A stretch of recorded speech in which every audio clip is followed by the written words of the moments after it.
Welcome, everyone, to today's session of our Fall 2023 series of Tuesday Times Roundtable, Fighting Food Insecurity, the Good Samaritan Story. TTR is the Office of Global Learning Initiative's flagship discussion series that brings together multiple perspectives on current global issues and trends. You can learn more about TTR, watch past recordings, or come back and reference this one at go.fiu.edu/TTR. If you haven't already, please take a moment to sign in using this QR code or the link that we're dropping in the chat. My name is Michelle Zaldivar, your Senior Program Coordinator here at the Office of Global Learning Initiatives. A special shout out to our graduate assistants, Natalia and Gitanjali, who are monitoring the chat and answering your questions. Medallion students, remember, when you go ahead and sign in, take a screenshot of that sign in so that you can use that as your verification on your points log. If you'd like to learn more about the opportunities for undergrad students at the Office of Global Learning Initiatives, check out our programs at goglobal.fiu.edu/students, or come by and visit some of our advisors during their drop-in hours. TTR always centers on some global issue or trend and is always linked to an article where you can learn more. You can read today's article at go.fiu.edu/TTR0912. FIU provides everyone with an @fiu.edu email address free digital subscription to the New York Times. So if you haven't already and you're getting to a paywall when you go visit that article, you can activate your subscription at accessnyt.com. But finally, leading today's session, we have three leaders in the Good Samaritan organization here joining us. Today's session leaders are Sami, I should have done your last name, Ghneim. Ghneim, yeah, Sami Ghneim. Is originally from Miami, but after spending the beginning of his career over in New York City, Sami and his wife Danielle returned to Miami in 2021, where he started at the Greenberg Traurig, PA, as a corporate attorney. Sam received his BS in finance and from the University of Florida and his JD from Duke University School of Law. As a corporate attorney, Sam advises public and pre-IPO companies on capital markets, corporate governance, and compliance with securities laws, as well as working with investment banks and institutional investors. Sami began volunteering for Good Samaritan meals in 2021 and has since sought opportunities to be involved ever since. When Rutherford is originally from New York and moved to Miami with his wife, who is a Miami native, Ariana. He is a corporate attorney at Greenberg, Traurig, PA, and received his BA and MA in history and his JD from the University of Virginia. Wynn was a founder of Good Samaritan Meals in early 2020 and has served on its board and as its corporate secretary since its inception. He is also on the board, a board member of Play It Florida South Florida, another 501c3 nonprofit dedicated to establishing toy libraries within the public library system, and regularly participates in pro bono work through his law firm. As a corporate attorney, Wynn advises public and pre-IPO companies on capital markets and corporate governance matters and compliance with securities laws. And finally, Lily Winter is originally from Connecticut and moved to Miami in 2019 to attend the University of Miami, where she recently graduated with her BA in psychology and philosophy. During her time in Miami, she has joined numerous efforts to alleviate food insecurity in the community, which led her to the involvement with Good Samaritan Meals in 2020. Lily orchestrates much of the on-the-ground work for Good Samaritan, driven by her passion to engage directly with the communities to understand their needs. Please join me in welcoming our speakers for today's session, Fighting Food Insecurity, the Good Samaritan Story. Sami, I'll pass it on to you. Thanks, Michelle, and thanks everyone for joining. And everyone's time is valuable, so we appreciate you taking an hour or so to learn about Good Samaritan Meals. Like Michelle said, my name's Sami. I work at Greenberg Traurig and was introduced to the foundation through Wynn as one of the founders and one of my coworkers here.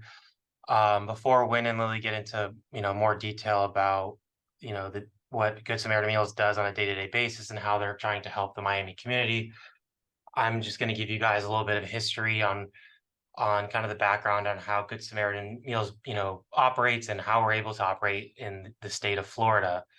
I guess before that, I was told some polls would be, help be a little bit more interactive and help, get people involved. If you've looked us up before this call, you might already know the answer to this, but I'll go ahead and start our first poll for this conversation to see what you guys know ahead of time. So I just launched it, and the question is, can a restaurant be held legally responsible for donated food that goes bad after donation? I'll give it a second to see, people answer and participate. While they do, can I ask a follow-up? Whatever the answer will be here, does it also apply to grocery chains or corner stores, or is it So I'll exclusively hold restaurants? off on that because Oh, you're okay. taking up one of my talking points, and I don't want. But yeah, I will. The question is should be to all, multiple restaurants, grocery chains, catering companies, food trucks, just about anyone that's producing food for the general public. So it looks like we've kind of leveled off with 35. Oh, no, a little more coming in. Never mind. All right. About 75% of you answered. 70% of that said yes, they can be held legally responsible, and no, and the remaining 30% said no. So I'll share the results. Fail to share poll. The answer is, before the Bill Emerson Good Samaritan Food Act Donation Act, the answer was yes. A lot of times they could be held liable in lots of scenarios, whether the donation was, in what we call good faith. But now it's because, thanks to the Good Samaritan Food Donation Act and various state acts that codify the contents of that, which I'll get into shortly, it's only in very limited circumstances. So in what I'll get into in a second, the Good Samaritan Food Donation Act basically allows us to do what we're doing without, being subject to extreme liability, and, very, small cases, the risk is usually very low, but in any event, it helps us convince, people to donate, which we'll get into in a little bit. So like I said, in 1996, the Bill Emerson Good Samaritan Food Donation Act was signed by President Clinton in the Clinton administration. It was named after Representative Bill Emerson, who did a lot of lobbying and was a huge proponent of this act and the ability to shed certain people from liability for donating to food to, needy individuals and families. Unfortunately, he passed away before the act was codified, but his efforts did not go unnoticed, and that's why it's named that. From a very high level, the act protects donors from liability in two situations. One, when they donate food and grocery products to nonprofit organizations like 501c nonprofits, such as Good Samaritan Meals. So that initial donation, and from any civil and criminal liability should the products or whatever they donated in good faith cause harm to the ultimate recipient, aka the needy person who ends up getting the groceries or getting the food. Except in instances of, we'll call it, gross negligence and intelligent misconduct. So I've dropped a few legal terms of art that I'll kind of just give you a little bit of background on. Good faith is what you would think, as long as you didn't, you wanted to donate it because you wanted it to go to someone in need that needed it. You didn't have any knowledge of it being a bad product beforehand, and you didn't have any ulterior motives. That's usually enough to suffice the good faith threshold. And then those few extreme exceptions that I mentioned in the poll, gross negligence or intelligent misconduct, again, similar concept. You would really have to cross a messed up threshold to trigger that, and whether gross negligence means you likely knew that there's a reason that the product was bad. Like, for example, if you donated 2-week-old milk or something like that, 2-week expired milk. Or intelligent misconduct is if you knowingly knew there was something wrong with what you were donating, to where you had a reasonable likelihood to know that something was, likely to cause harm. So again, these are meant to be very high standards to meet. And generally, if you, for example, a Trader Joe's donates some food that was left on inventory for a little bit too long but isn't expired, you wouldn't really meet that threshold. And so to Michelle's question, who qualifies as a donor, right? The act is very broad-based. It's meant to cover a lot of people. The term person is defined very broad, so it covers restaurants, grocery stores, catering companies, food trucks, schools, farmers, just about anyone that is an entity involved in, either processing groceries or, finished food products like restaurants. It would not typically cover an individual who's not acting again in the sense of a business. So that's something to keep in mind. Um, and again, like I said, it protects that organization from liability, as well as the nonprofit that is ultimately going to the needy persons. Funny enough, though, you cannot bypass the nonprofit organization in donating to be protected from this act. So, for example, if a restaurant were to just take their leftovers and go to a food kitchen and or I guess that's a bad example because a food kitchen is a nonprofit. But if they went to a park and just started handing out food, they wouldn't be covered because they're not a nonprofit and they're going directly to the needy person. So just a weird quirk to keep in mind. And as I mentioned in the beginning of this is a federal law, of course, and every state, not every state, but lots of states have codified similar statutes that basically replicate and duplicate the same provisions. But the DOJ has taken the position that the Emerson Act preempts state law, and so you can't be in a situation where a state law would create liability more restrictive than the act itself, which in kind of in more simpler terms, you can't get in liability. You can't be, harmed by donating food if you would not be subject to liability under the federal law. And so Florida codified the Bill Emerson Good Samaritan Food Donation Act at the state level by adopting statute 768.136. You don't really need to know the number, but because of the DOJ's position, it doesn't go any more restrictive than the Bill Emerson Act, and basically just makes sure that what protections you have at a federal level, you have at a state level. So nonprofits and restaurants and grocery stores all operating in the state of Florida have the benefit of both the Good Samaritan Act at a federal level and then the state law replicating those provisions. That's really to the history of the acts and how Good Samaritan is able to operate and do what they do, which Wynn and Lily are going to get into shortly. If you have any questions on the boring legalese underlying all of what we do, feel free to post some questions in the chat. I think we're going to get to all your questions at the end. Totally encouraged, would love some participation, but we'll get to that at the end of the call. With that, I'm going to pass it over to Wynn, who is a director of Good Samaritan Meals and also the corporate secretary, as Michelle said. Thank you, Sami, and thank you, Michelle, for the wonderful introduction. We're also going to continue with some polls to make sure that people are awake.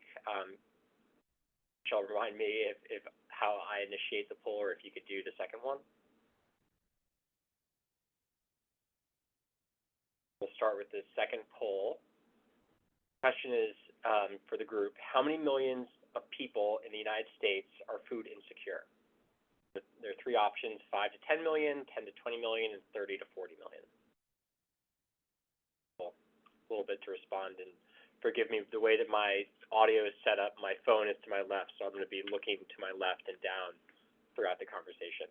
Michelle advised me that I'm not terribly clear if I'm looking straight ahead.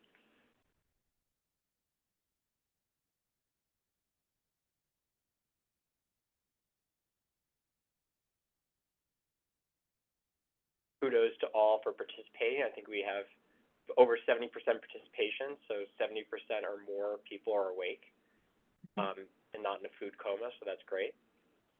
82% participation, wow. I think we could call it that. So we have the breakdown, about a little over 10% thought that it was between 5 to 10 million, about 50% thought between 10 to 20 million, and 36% thought between 30 to 40 million. The answer is 34 million people in the United States are food insecure, and of those 4 million people, 9 million of them are children. We'll just segue into the second poll as well, because related to, I'm framing the topic here, what the issue that we're addressing and food insecurity and food waste as well. And I'll get into some other details after that, and before I get into what Good Samaritans does to address those. We start the third poll, sorry. So how many pounds of food is wasted every year? The first choice is 500 million to 1 billion, 1 billion to 5 billion, and 5 to 20 billion.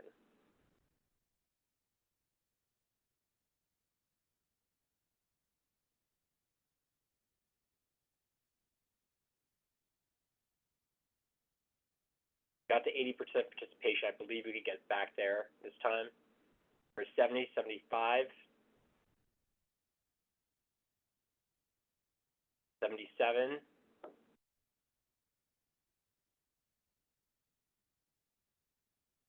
I'm with you, Responses though. were I think 80% is a good sample size. I think that's a great sample size. So I'll cut it off there. And this was a trick question because the real answer is not included as one of the options. The answer is almost 120 billion pounds of food is wasted in the United States. And I'll quickly spew out some other factoids about food insecurity and food waste in the United States. Most of these data points come from Feeding America, or their Florida chapter, Feeding South Florida, or Feeding Florida, which is a national organization. It's really the 800-pound gorilla in the room for fighting food insecurity. Really well funded. They do a great job. Good Samaritans, I'll get into this. We kind of try to fill a gap that they don't really serve. They're very regimented in how they donate food, but they produce a lot of volunteer work. They have a really sophisticated infrastructure, and they have the resources to kind of help educate people. So in Florida, in Miami-Dade alone, almost 250,000 people are food insecure, and it's about the same in Broward County as well. And in Palm Beach, it's almost 200,000. So we're seeing significant numbers of people just in the most nearby counties that are food insecure and need help. And Feeding South Florida, as I said, they're kind of big dog in the food insecurity fight. They claim to serve about 25% of the food insecure peoples. But then other than them, there are tons of other organizations like ours. It's not just Good Samaritans out there fighting this fight. There are sister organizations, some of which I'll touch upon, and some of which that we don't interact with. And some additional information about the issue on a national level. 50 million people turn to food banks and community programs each year for food. And the issue is not just about the humanitarian aspect of people going hungry, or just from a waste point of view, as I mentioned, how many pounds of food are being wasted. It touches on other issues that affect us all. So climate change is one of them. And I'm going to read out some points that the U.S. government, the USDA, makes on their website about food loss and food waste. Is estimated to be roughly 1/3 of the food intended to human consumption in the United States. When food is discarded, all inputs used in producing, processing, transporting, and preparing and storing discarded food are wasted. Food lost and waste also exacerbate climate change with significant greenhouse gas emissions footprint. Production, transportation, handling of food generates significant carbon dioxide emissions, and when food ends up in landfills, it generates methane, an even more potent greenhouse gas. The connection between food loss and waste and climate change is increasingly recognized as important, and so is the link between climate change and agriculture and supply chain resiliency. We are increasingly seeing extreme weather events that are disruptive to both agriculture and supply chain resiliency, and this is related to food loss and waste. So to frame the issue, this is a massive national issue. This is also a very salient local issue, and it touches upon a bunch of different areas. So now to get into Good Samaritans, who we are, where we came from, and also I'm going to touch upon, as I go through our story, as a demonstrative example of how to form a 501c3 nonprofit and how to get it operating off the ground. And one of the other founders, there are three of us, Evan Peskin, who's a practicing anesthesiologist. He's on the line too. He went dark because I think he's seen a patient, or he just joined in here. He's going to chime in and keep me honest. I'll start with the story of Good Samaritans. It's really Evan's story. He in high school the goodness of his heart, started a club of sorts. I don't even know if it was formally recognized in his high school, going to Panera Breads, picking up food that they're about to throw away and bringing them to homeless shelters. And Evan is a graduate of the University of Miami undergrad and did his got his medical degree there and also did his residency there. And while he was at the University of Miami, he and our other co-founder who wasn't able to make it, Jacob Schofield, who is a MBA student. Evan also has an MBA in addition to his MD because he's just too bored with medicine. They started just informally going out and going to either Checkers or Publix or somewhere to buy a bunch of food, drive around primarily Wynwood and donate that food. Sometimes they would bring someone else along, but it was really those two guys because Evan wanted to continue what he had started as a kind of a routine when he was in high school. And also he noticed, when I first met Evan, my wife went to school with Evan, he mentioned to me that what he'd started in high school didn't survive him. And then he brought me on one of these food donation runs, and I mentioned that I'd been involved in forming nonprofits and something that we can do to help create a lasting change and a lasting system is form a nonprofit, find volunteers, build some sort of infrastructure, because that's the way that your volunteer efforts, no matter how good they are individually, you could scale them in a way and create some lasting resiliency. So we started this discussion in late 2019, early 2020, the idea of founding Good Samaritans. And I looked into the background laws, which Sami very appropriately characterized as the Good Samaritan laws, and that to realize that there's this great opportunity here because the legal framework in the United States that most people don't know about provides an incentive for food donors to donate to food shelters if we form our own 501c3. And I can't remember whose idea it was to call it Good Samaritan Meals. I think it was Evan's. And we came up with the idea that, okay, we're going to call ourselves Good Samaritan Meals, and now what do we do? If you want to start a nonprofit 501c3, what do you do, and what does it mean to be a 501c3? So if you want to start a nonprofit, that's a corporate recognized status within a state. You have to incorporate yourself within the state as a nonprofit, and every state has different methods of doing this. And this is where my real value to the organization comes in, because I'm a corporate lawyer. And if you're thinking of forming a nonprofit, you can do it by yourself. There are websites available out there that will help guide you through the process, but it is to your advantage to look at what resources are available from law firms or sometimes pro bono organizations that aren't law firms. They'll hold clinics on how to form a 501c3 nonprofit.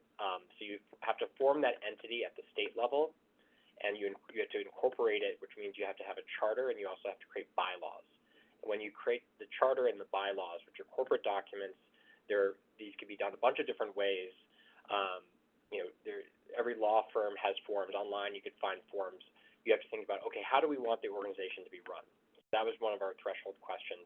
Do we want there to be an organization as a nonprofit? It's not supposed to make money, as the name denotes. It's supposed to be something that gives back to the community. But nonprofits do bring in money, and they have various members who have to guide the governance of it. So how do you want that governance to actually function in practice?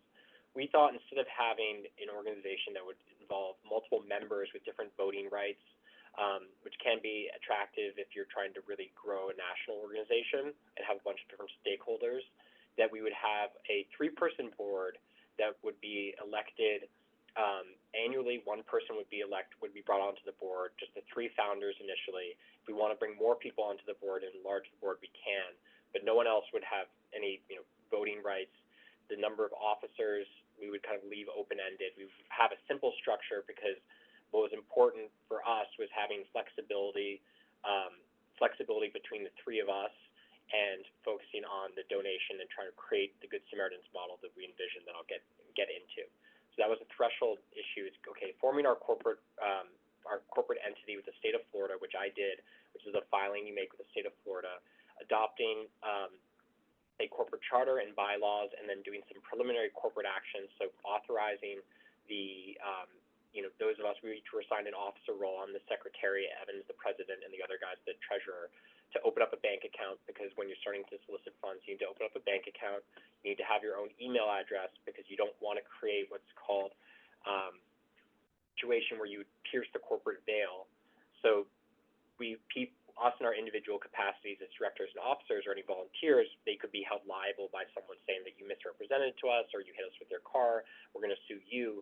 You get the benefit of the corporate status, which means you have a layer between you and someone who's trying to sue you, as long as you have to follow corporate formalities. So it's important to have an email address. It's important to have a bank account, not kind of put money that you're collecting for other people in your own bank account and try to figure out how much you owe, how much you've collected opposed to how much that's your personal money. That's a big no-no. You don't want to do that.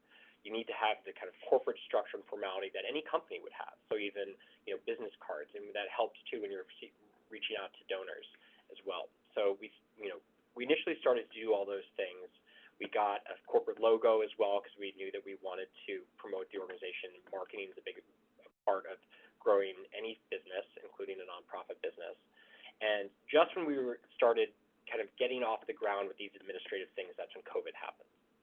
And then COVID happened, everything was disrupted. I left the state for a while.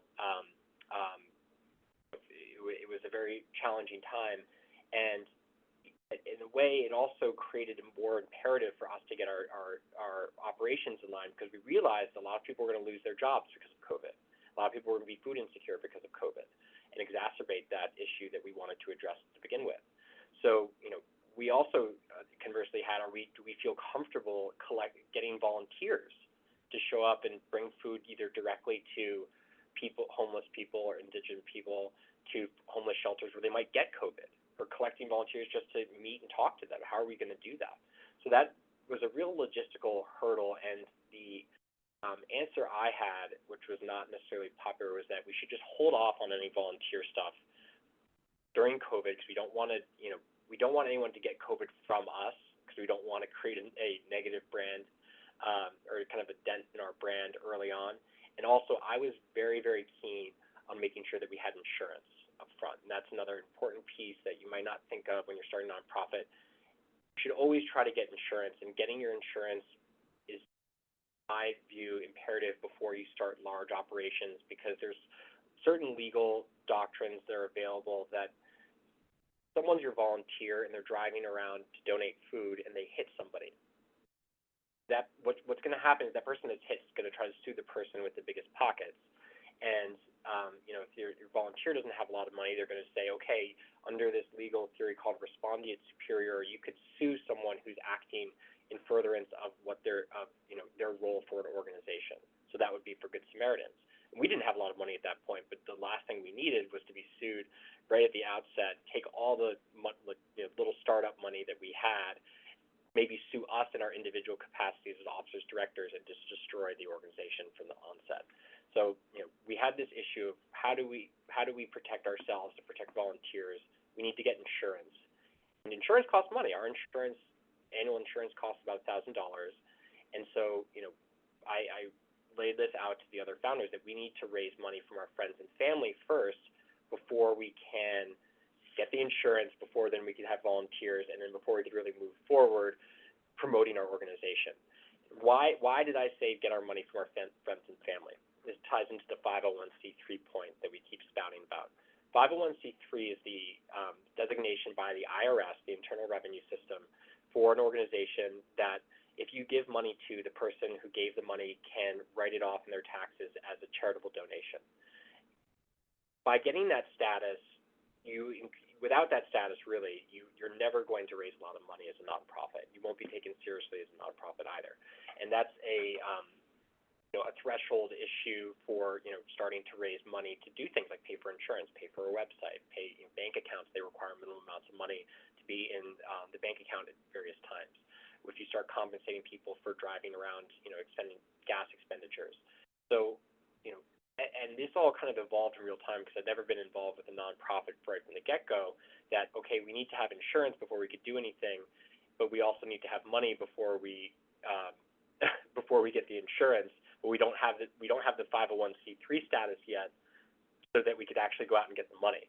And that's something you want to think about at the get-go, that you're going to have some startup costs to starting a nonprofit, just like you would any sort of business. It's going to be probably at least $1,000, and you need to go out and also find an insurance broker who could find a package for a nonprofit that is acceptable. So we have general liability insurance up to $2 million, $1 million per incident.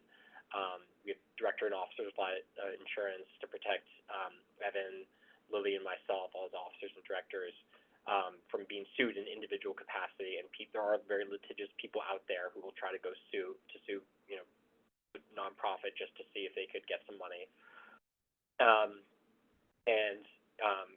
This is something to start thinking about logistically up front. And we also realized that we need to create a website. This is our logistical point of view. And I thought, okay, well, we'll just create the website. I've never created a website. Evan's never created a website.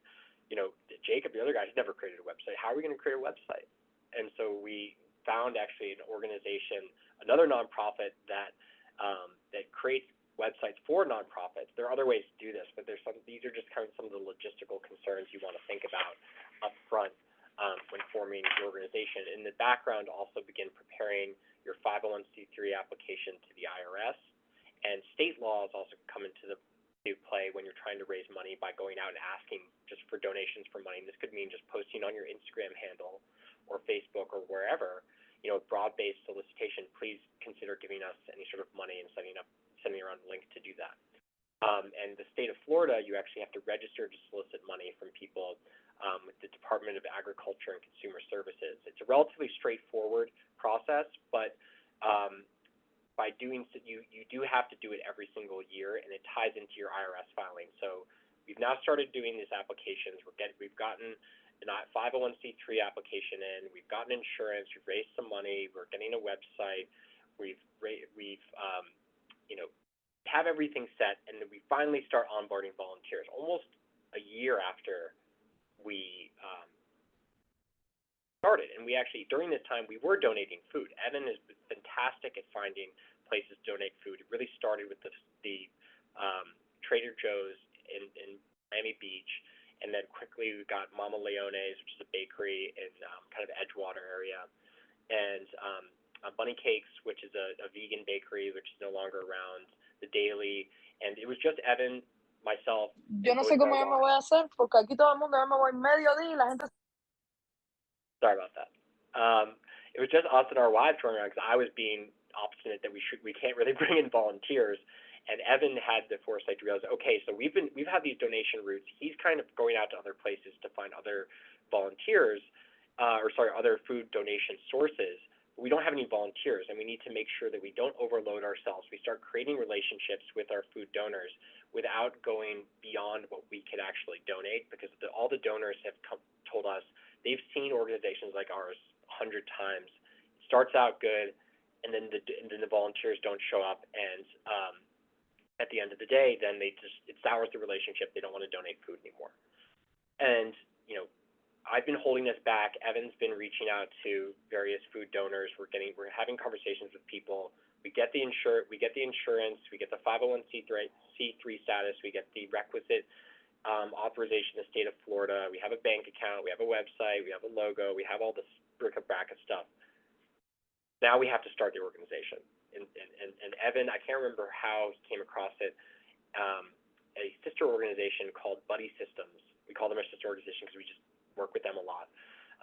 They started running community fridges throughout Miami-Dade during COVID, and a community fridge is just an actual fridge in a place where there's not a lot of good kind of food options for people, so in poor neighborhoods, and it's filled with volunteers whenever they can, and anyone in the community can come and pick up food from the food fridge.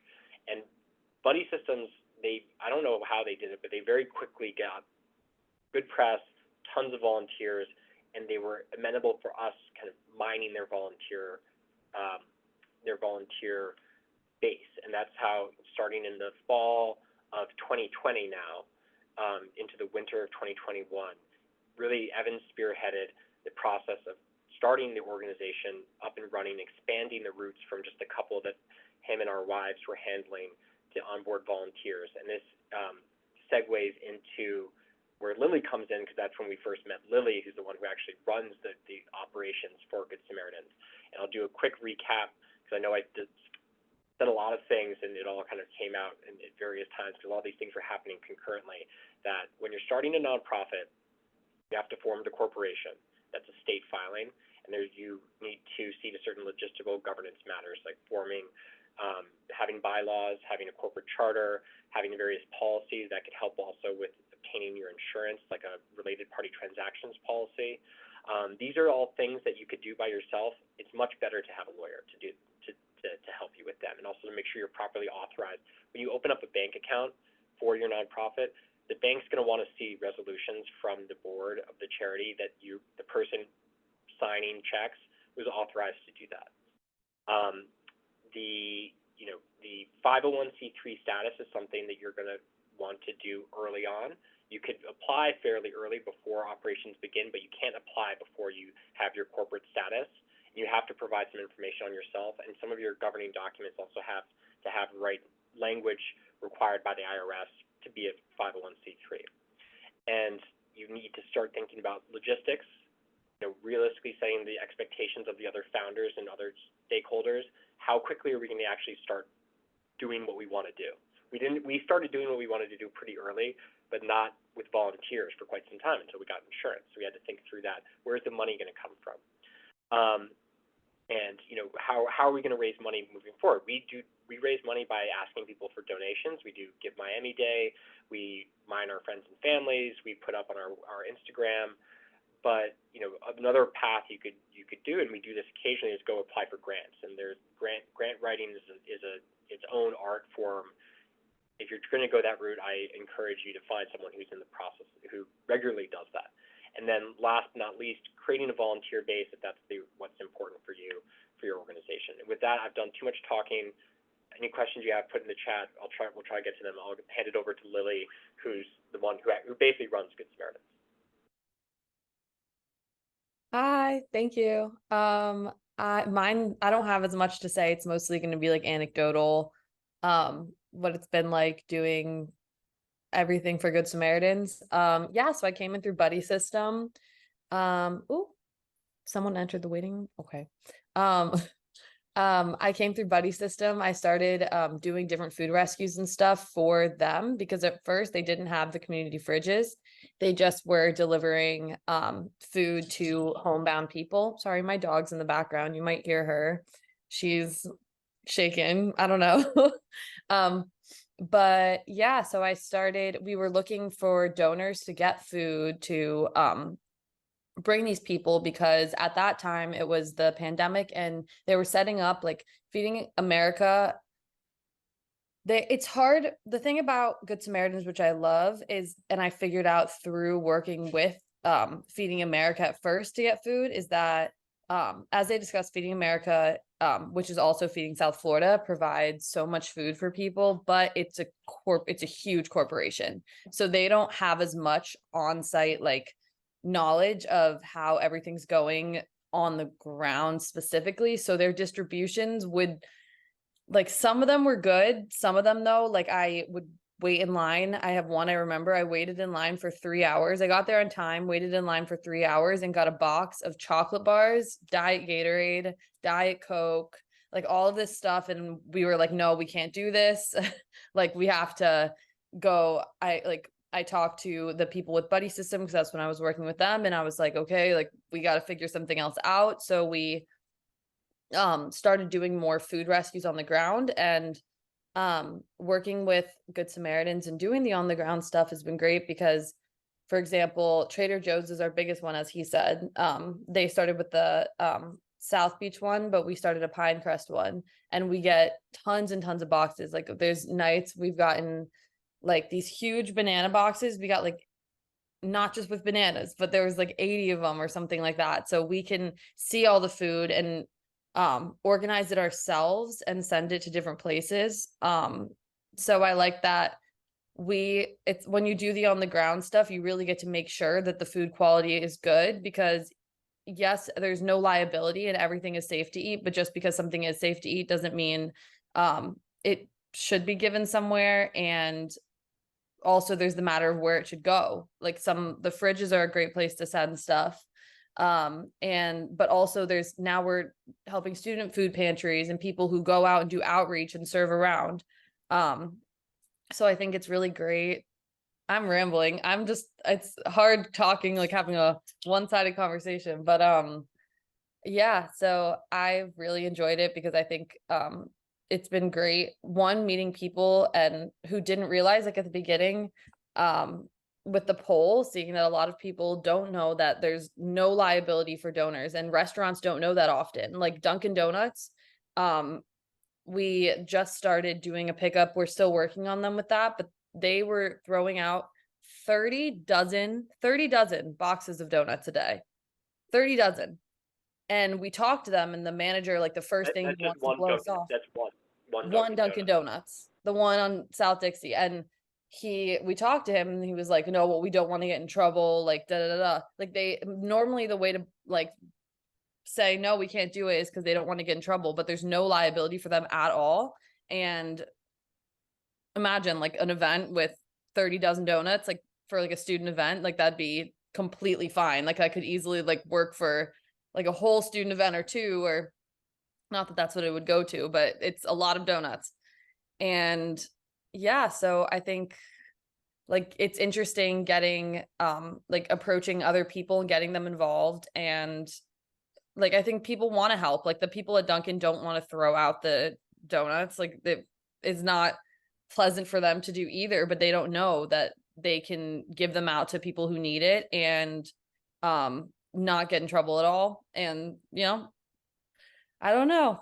That's my rambling. Really, how many volunteers do we have, and how many routes do we currently have a week?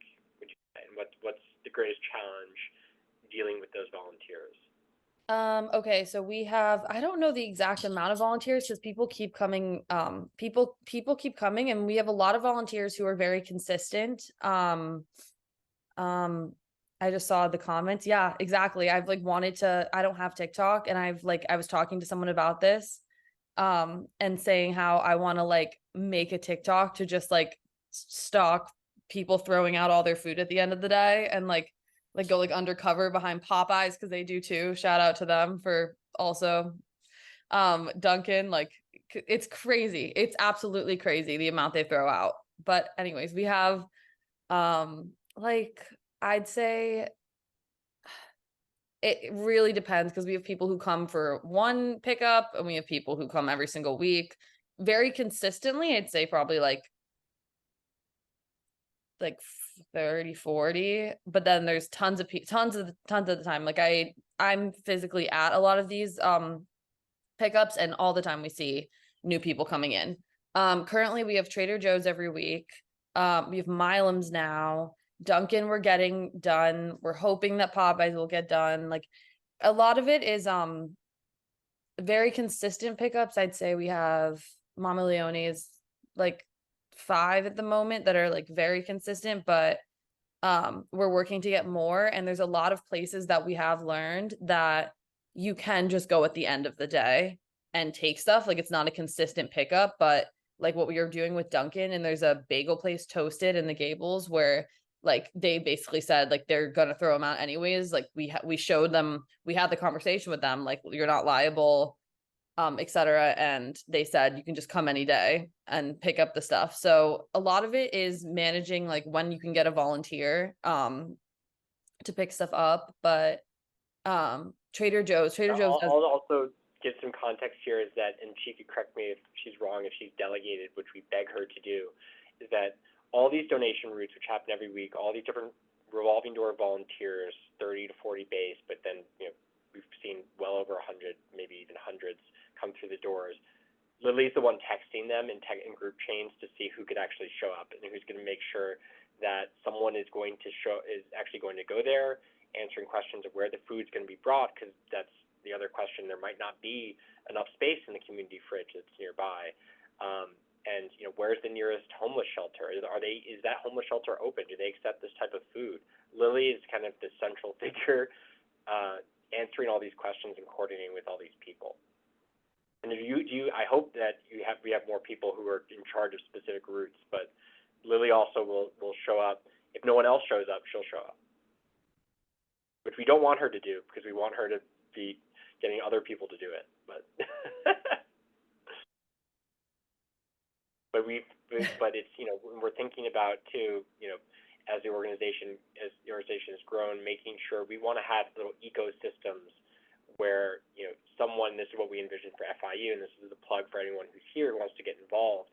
We really want to set up just once a week, find a place nearby FIU where people, you know, probably need to have someone with a car to go pick up food and bring it to the FIU food pantry. Just start with that, have a club, whatever you want to call it. We're very commercial with, you know, titles if you ever want anything like that to help with your resume.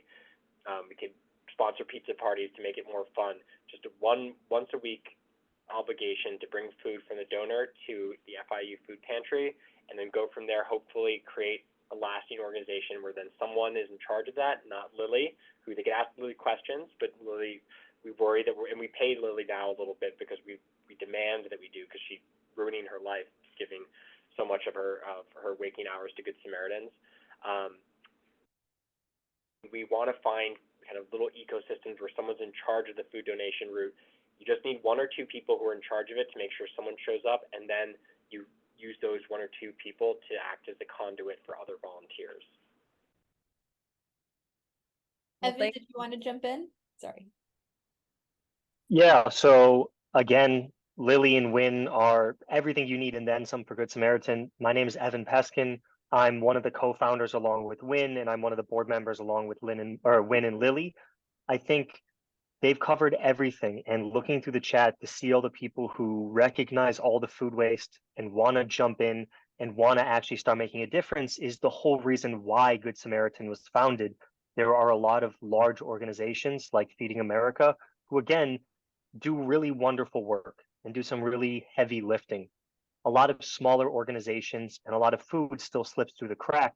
When you think of 115 billion pounds of food ending up in the dumpsters every year, it's quite jarring. When you think of 9 million children who don't know where their next meal is going to come from, it's really depressing. And what we do best at Good Samaritan is not one large fix to get everything done. What we have found the best is, just like what Wynn was referring to, is creating these food donation routes. A small group of people who hold themselves accountable, who find one location, like a Starbucks, like a Dunkin Donuts, like a BJ's, and make it their responsibility. That's their route to pick up from that food. They get to know the people who work there. They get to know the people who are receiving the food, whether it's a homeless shelter, a women's and children's shelter, a community fridge.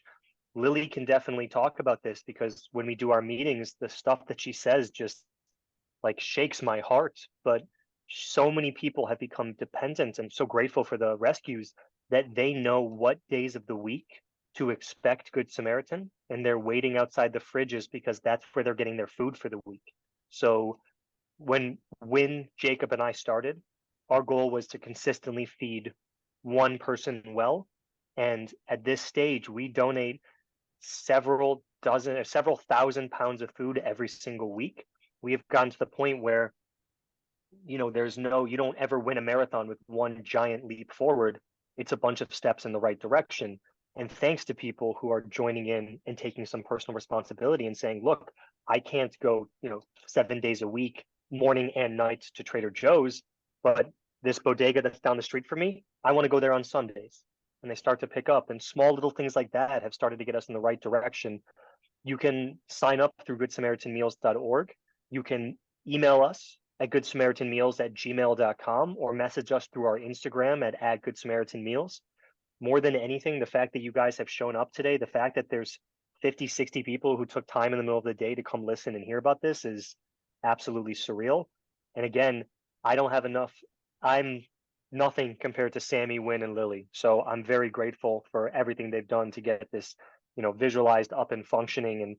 And again, biggest, just like Wynn has said, Lily is the most humble out of all of us, and she has been the heart and soul of this entire organization. So thank you guys for listening. It's incredibly appreciated.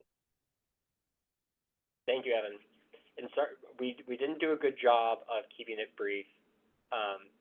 Lily, I'll let you say something, but then let's open it up if there are questions. I see Evan's been answering a bunch of questions in the chat. You're on mute, First of Lily. all, Evan's like as humble as anyways, but that I had a quick thing just to say. I think the best, like we have a basically to prove that we're a 501c and are able to, we are an official nonprofit who can pick up food and we're not just taking food. We have a number, like there's a tax number that they'll ask for, that people will ask for. And I have a letter written out that basically says, like, describes quickly what we do, everything. And I'd be happy to email that to anybody who wants it if they have an idea. Like what I saw, Isabella was talking about working at Starbucks. I'm happy to send that to anybody, to give employers or different vendors, anyone who they think could donate, because yeah, I think that would be awesome. Yeah, I think that you're touching on answering that question is probably the best way to close out the session today. It's like, let's say you finally get an organization, a store that's interested, be it, the Dunkin' or the Starbucks or whatever it is. We don't have to mention any one particular thing. They reach out to Good Samaritan. What's next, right? What does that process look like? And I think twofold, this does such a great job of like what Good Samaritan's work is and how we started really early on, like how you run something like this. So like on the ground, what does that actually look like when you're recruiting, not just the volunteers, but the stores to donate? So I can tag in for that. I'll let Evan answer that. Yeah, sure. So it's typically approaching the stores, and it's kind of difficult to go from 0 to 100. There's no store when you say, hey, like we want to come 7 days a week. We're going to be there morning. We're going to be there in the night. There's going to be 70 of us. Kind of overwhelming. The best response we've gotten is we're saying, hey, let's pick one day of the week. You tell us what time you want us to show up, first thing in the morning, at the end of the night, and we start to pick up and we show consistency. What Win alluded to is something we heard from Trader Joe's and from other large organizations. They're like, we're really hesitant to work with these charities because they come in with such passion and such good intent, and then they disappear after a month. So our goal is consistency. We want to make sure that if an organization is going to trust us to work with them, that we make sure their faith is well founded. So again, it's very difficult if you're at FIU to say, hey, I'm going to drive to Florida City or I'm going to drive to West Palm Beach multiple times a week. Finding a local area, a local food producer, and like Lily said, we're able to provide our one pager that has our IRS EIN on it and has all of our contact information, as well as a brief summary of some of the benefits of working with our nonprofit. It's easy to go and say, hey, manager, hey, owner, hey, shift leader, we want to make sure this food, this wonderful, fantastic food is going to go to people in need. It's not going to end up in a dumpster. It's going to be a tax write-off for your organization. You're going to help feed people in need. There are many volunteer opportunities available, whether it's reaching out and identifying and creation of a local food route and a pickup donation route right by your home, right by where you live, right by where you go to school, whether it's helping us find other organizations and reaching out to them, whether it's social media, whether it's recruiting and grant writing. We're an organization that the whole purpose of Good Samaritan Meals is, yes, we're named after the Bill Emerson Good Samaritan Food Act, but it's also Good Samaritan because our goal is to do good. We're not, as Win alluded to, we decided to do this because it's the right thing to do, not because any other reason. So I'm going to step away, but thank you guys again. Truly appreciate it. Win and Lily can answer more questions. Thank you guys for your time. And also to jump in there just about how people on this call could help. We haven't set a date yet, but I've been in conversations with certain people at FIU about having some sort of on-campus meeting, kind of kickoff meeting for Good Samaritans this fall, because what we really like, and to back off Evan's sentiment, everyone wants to be involved. Everyone wants to find some place that could be theirs. What would really be best for FIU is for a couple people to come together and form a club. It doesn't have to be official, just a group of people who, one route, that's all we want for this year is just one route that's serviced, figure out the logistics. There are always logistical kinks. We're here to help at FIU to help support the food pantry and then go from there. And so, I think, Michelle, we could get the email of everyone who joined in. We'll create a blast, and we'll provide information on when that could be, sign-up sheet, and kind of logistics there. But if you want to get involved, if you really want to help, get involved in food donations, please do reach out in any of the ways that Evan described, and Lily could key you in on food donation routes, or if you want to start your own, that would be fantastic.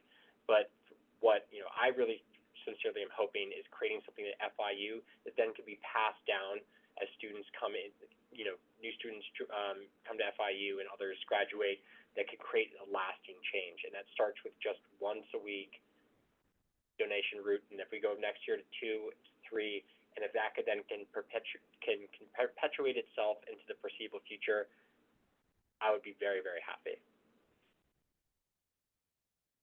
Lily, any last thoughts before we close up for today? No, I think they did a great job covering everything. And someone asked about Broward. Yes, there are options in Broward, I believe. Is that right, Lily? Right now we don't have much in, let me see, what was the question? Are there any volunteer? There's tons of Broward. volunteer opportunities everywhere.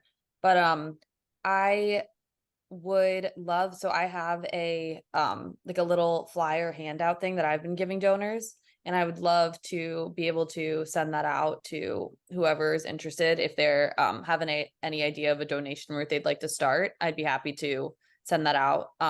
Also, I know through this, I found a lot of like little, Miami is an entire network of volunteer organizations. Like we all are, like we'll bring donated food to people who use it for various reasons. So I work with like 8 or so nonprofits.